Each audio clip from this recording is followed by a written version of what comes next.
snooker's showpiece in Sheffield began on a sunny April Saturday in 2022, I want to take you back 50 years. It was the decade when the sport's holy trinity of Higgins, Williams and O'Sullivan and their favourite playground came into the world. And much of the activity at the Crucible this year had its foundations in the days of tank tops, flared trousers and unusual hairdos. The city's theatre-goers first came through the doors of their new playhouse just over half a century ago, and for all but 5 of the years since, they've arrived to watch globe-shaped objects dance to the tune of the heroes of the Green Bays. But before this year's championship had even caught light, there were those who suggested the unthinkable, that it could be curtains for the current arrangement. Would I like a new Crucible built in Sheffield by Sheffield City Council that holds 2,000 people instead of 900? Absolutely. But without that, I'm not leaving Sheffield, because the history of the Crucible, the history of World Championship Snooker lies here, and you don't play games with history. It was also the golden anniversary of the first qualifier winning the big prize, and the non-seeded players again came to try and book a place on the main stage. This year, qualifying was notable for 2006 champion Graham Dott's 147. And because history was made with the inclusion of the first Iranian player, Hossein Vafai. Prior to the tournament, the Persian Prince Vafai had dared to suggest that it was time for the game's talisman and world #1 Ronnie O'Sullivan to hang up his cue. But the rocket remains the most sought-after signature at the stage door, and this year arrived hoping to have his name etched on the trophy for a record-equalling 7th time. Despite falling 3-0 down to Dave Gilbert in round 1, Ronnie played the leading man with his usual panache.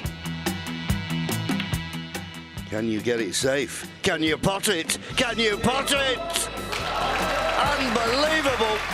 After keeping Gilbert in his chair for long periods, the rocket talked face furniture with Rob Walker.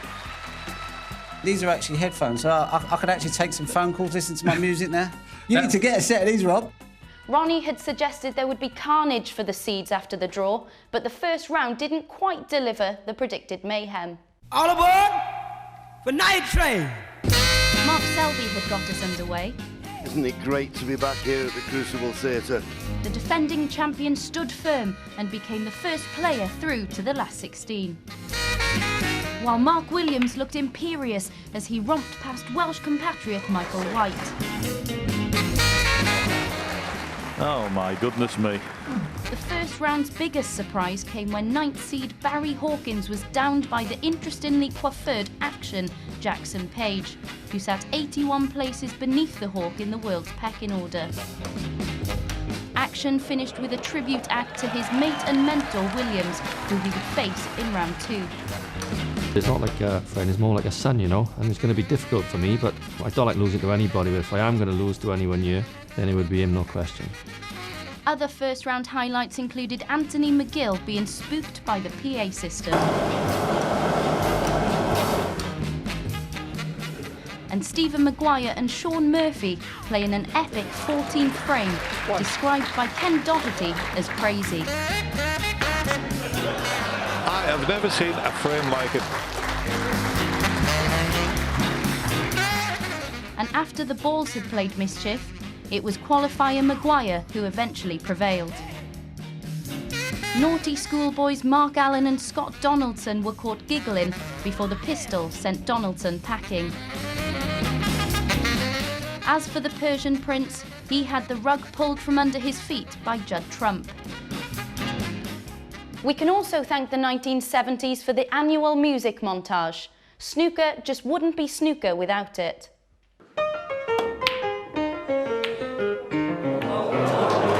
No! Oh, go on then, but more like this. Nobody's hurt.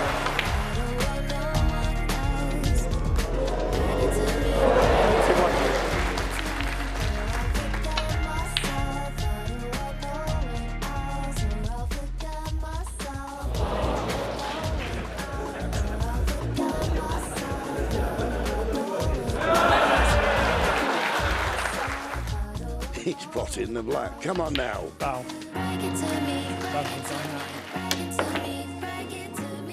Dear.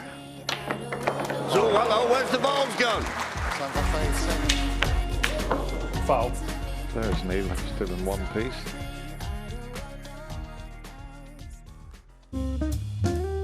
The only non-seeded player to progress to the last 8 was on fire Stephen Maguire. He dashed to Glasgow to pick up a replacement cue before returning and using it to good effect against the highly rated Zhao Xingtong.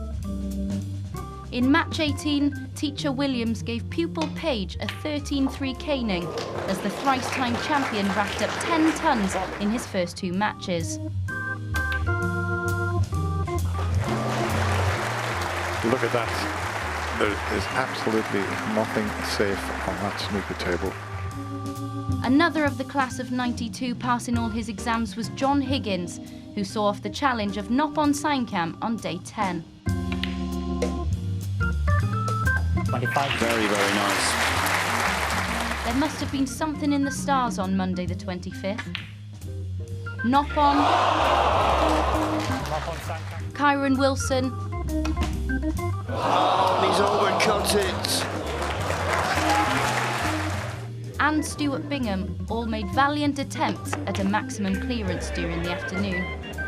Bingham at least had the satisfaction of victory over Wilson. These near misses proved to be mere appetisers for the main course that followed that evening. The first and second round saw a record number of century breaks made as the standard of the modern game continues to soar. Well, now everybody's heard about the bird, Those paying attention would have noticed the size of winged interlopers had been increasing all week. By Friday, snooker had flown from the back pages to the front. There is a pigeon in the Crucible Theatre. It startled poor Mark Selby, who was returning from a comfort break, then eyeballed the commentators, begging the question, where was Barry the Hawk Hawkins when you needed him? The BBC sent an ornithological expert to investigate.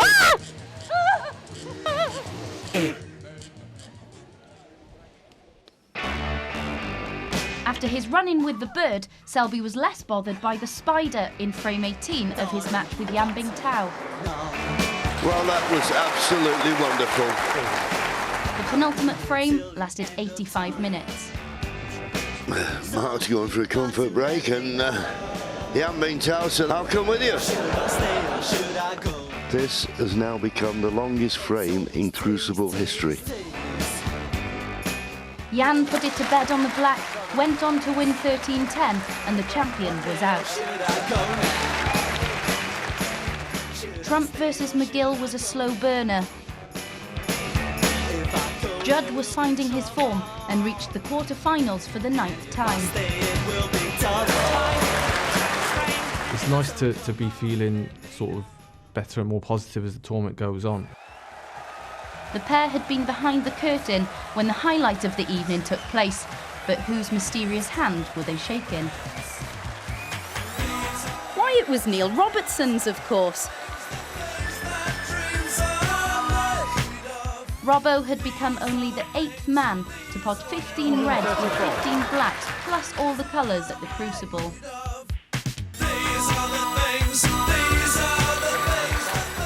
For the 12th ever maximum break at the Crucible Theatre, this black.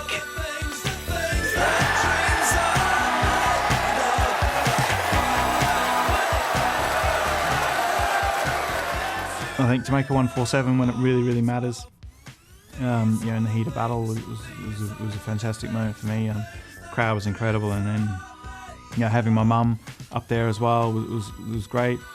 But it was his challenger, Jack Lizowski, who answered any questions about his bottle. Gotcha! As he remained nerveless to win the decidedly tense decider.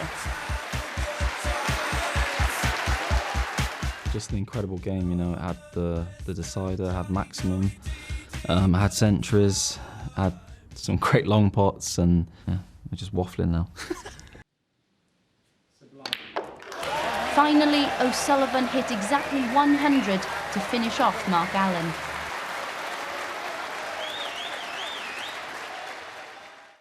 In doing so, the Rocket had won his 71st match at the Crucible and secured his passage through to a 20th quarter-final, both of which eclipsed previous records. Anyway, let's laugh at the players going through the ringer for another year.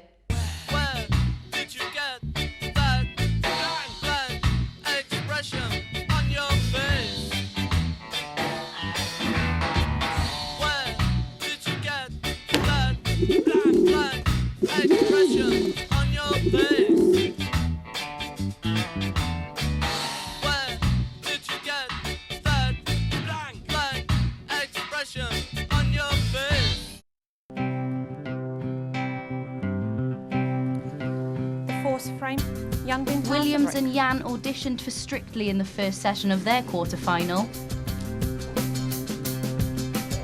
before a voice in the crowd reminded them that a man's got to do what a man's got to do. Come on, Jan, I need a win.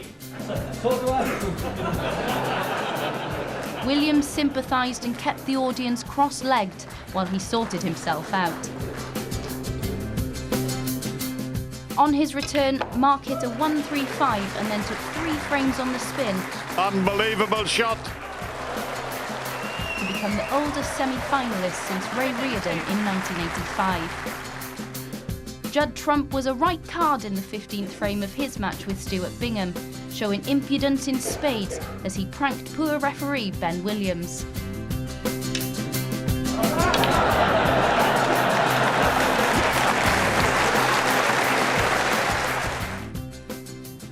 Ballrun Bingham had beaten Trump en route to winning the title in 2015, but 8 consecutive frames,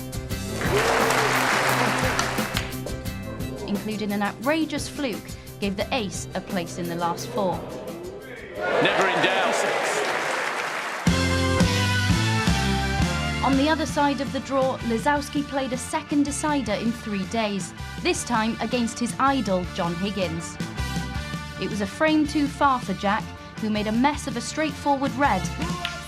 Oh no. Jack Lisowski. Allowing Higgins to clear it up and show why he's considered so good at the double. What a shot.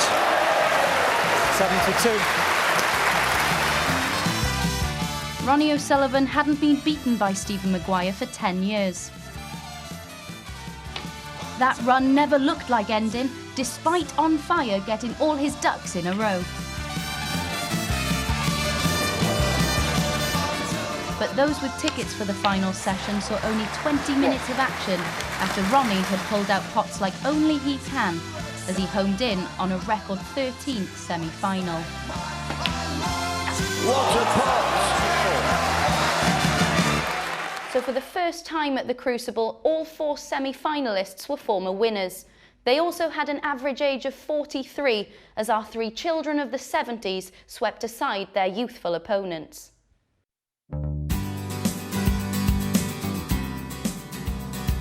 Mark Williams faced Judd Trump for the first time in a Triple Crown event, and it produced a match for the ages. Judd head into an 11-4 lead. Wow, he can pot, can't he? But Williams made a sensational recovery in the 3rd session and closed Trump's lead to just 2. What a shot! When they returned on Saturday night, Williams won the 31st frame, which left him on the brink of one of the Crucible's greatest comebacks. But it went to a decider, and a pair of cross doubles from Trump helped him finally stumble over the finish line. It's a roll up to the corner. It looks good. It looks very good. It's in. And Mark Williams comes forward. These 2 players have given us one of the best semi-finals ever seen in the history of the World Championship here at the Crucible Theatre.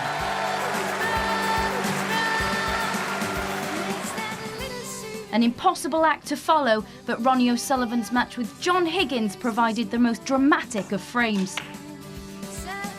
In the 16th, O'Sullivan's clearance of 43 tied the scores and forced the black to be respotted.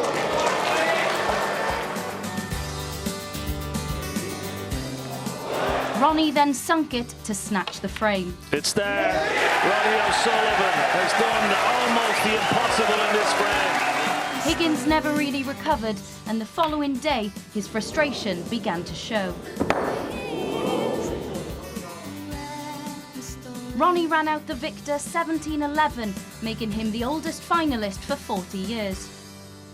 As Ronnie and Judd sip their tea in the break, they may suspect that whoever prevails will be the answer to a future pub quiz question: who won the world title in the year of the pigeon? Nicely done, Abigail Davis. A fantastic member of our team this year. We've really enjoyed her work. Favourite moment of the championship? Sean Murphy. Well, you know, obviously the pigeon. Obviously, but I think after that, you know, I really enjoyed the class and the manners and the tradition that Noppon Sangkan brought to it. With the great story of his daughter being born back home in Thailand, playing here for her honour, and you know, no one would have a bad word to say about Noppon. A real gentleman. And she's named Believe. Isn't that beautiful? Isn't that lovely? Yeah, wonderful. For you, John? Three things. I think Neil Robertson's Maximum, obviously. Very special to see him be so animated when he made it, because he had a brilliant season. The way Mark Williams played and conducted himself through the tournament was an absolute treat. But I hope he's listening to me, because a very big penny dropped in this championship. I'm expecting big things from Mr. Lazowski. He turned into an all-round proper match player. Watch out. Lazowski is about. Yes, speaking of whom, Jack is with Steve Davis in the practice room. Praise indeed, Jack. I guess some of your exploits, particularly against Neil Robertson, would be your favourite moment of the championship. Yeah, to see Neil sort of make the maximum against me, and then, you know, he's sort of brought that standard, and then to manage to win that game was the most sort of special evening in the snooker ever for me. But just that straightforward red. Yeah, this obviously straightforward. It was so straightforward against John. Otherwise, I could still be in the tournament. But it was hardly that, was it? Yeah, it was a little bit tricky. Come on, Abigail, give me a chance. That was marvellous. I think the Mark Williams match against Judd Trump was incredible, and also other things as well. I mean, the excitement in the room, all the flukes that Mark got towards the end there, everything was happening. Judd Trump's cross doubles, but even so, shows you how important and how much frustration, emotion out there. John Higgins banging the cue, even that. So much excitement during the tournament. It's been great to be involved in it, and it's great to be working with Jack as well. Great lad and great player, and we are expecting great things of you as well. Yes, here, we certainly are. Next year, Jack. For me, I'm with Steve on this one. I think the first couple of sessions in that Higgins-O'Sullivan final is the most intense, prickly atmosphere I have ever experienced in the Crucible. It was cut it with a knife territory, it really was. But if you like big hitters, check this out. I've lost count of how many times I've been arrested. I've been through hell and back. Just because you get knocked down doesn't mean you've got to stay down. Giving up is not an option. Give me 100% and I'll give you 100%. It's all or not. Sometimes the greatest fight is with yourself. Idris Elba's Fight School. Press red for all episodes on BBC iPlayer. Yeah, back on BBC 2 at 9 o'clock next Sunday. All episodes currently available now on the iPlayer. But it's Ronnie who's landing the bigger punches so far in this final. There they are, waiting backstage to come out. They've got 5 more frames to play, and the gap is now 4. It's O'Sullivan, and he's